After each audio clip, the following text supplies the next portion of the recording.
کیا آپ عربی زبان کو روانی اور فطری انداز میں بولنا چاہتے ہیں؟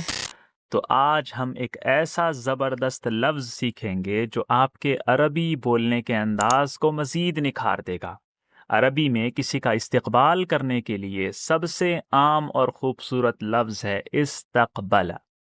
یہ لفظ مہمانوں کا خیر مقدم کرنے، کسی شخصیت کا باضابطہ استقبال کرنے یا کسی نئے موقع کو گرم جوشی سے اپنانے کے لیے استعمال ہوتا ہے۔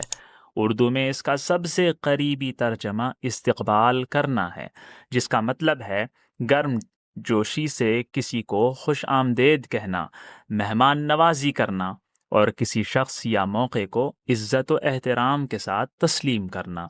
ہم عربی میں کیسے بولیں؟ مثالیں سنیے۔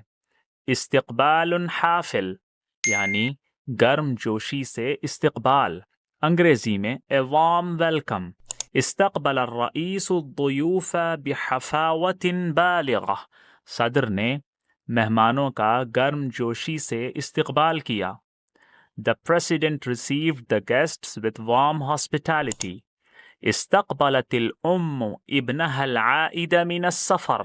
ماں نے اپنے سفر سے واپس ہونے والے بیٹے کا استقبال کیا۔ The mother received her son returning from travel۔ ایک خوبصورت سا قول سنیے۔ الترحیب الحافل یفتح القلوب قبل الابواب۔